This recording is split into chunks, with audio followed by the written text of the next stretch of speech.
Waduh, waduh, waduh, waduh. Sejak semula saya sudah sampaikan, bekerja jangan dengan cara sendiri. Bekerja dengan sesuai dengan kehendak rakyat. Akhirnya, anak buah presiden mengalahkan presiden di survei calon presiden. Siapa dia itu? Deddy Mulyadi namanya itu, KDM. Dalam survei terbaru, bursa calon presiden, dia masuk sebagai nominator nomor 1. Dan Presiden Prabowo masuk kedua, selisih kurang lebih 2% sekian.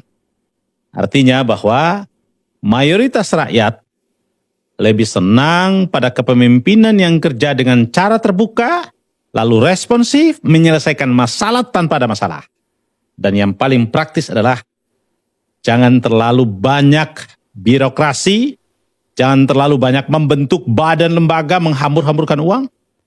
Itu publik pada umumnya tidak menyukai itu.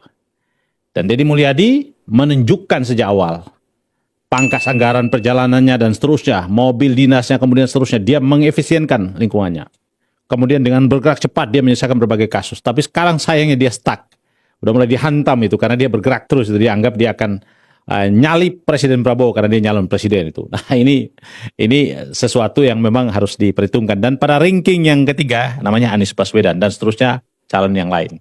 3 nominator ini ya saya lihat. Nah, bagi saya catatan penting adalah presiden harus menyadari diri bahwa dalam posisi dia menjabat saja dia bisa dikalahkan oleh anak buahnya sendiri. Deddy Mulyadi adalah salah satu gubernur yang jadi dari tangan Presiden Prabowo. Walaupun dia dipilih mayoritas rakyat Jawa Barat, tapi endorsement politik ada datang dari Presiden Prabowo juga. Nah, ketika dia melejit naik sebagai calon presiden, tentu secara psikologi mengganggu internal Partai Gerindra. Tentu di internal Partai Gerindra mereka menganggap Deddy Mulyadi ini cuma pendatang saja ya. Tetapi bagi rakyat, Deddy Mulyadi ini pahlawan. Di tengah kepemimpinan yang dianggap dalam tanda petik buruk seperti hari ini diperlihatkan, dia menjadi ratu adil. Dia menjadi sosok pemimpin yang menunjukkan gaya-gaya kepemimpinan yang merakyat. Nah, itu dibuktikan dengan hasil survei. Presiden dihadapkan pada 2, satu tingkat kepercayaan publik yang turun, yang kedua hasil survei juga yang turun.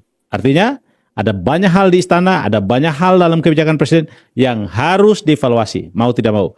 Presiden sekali lagi, jangan percaya para buzzer.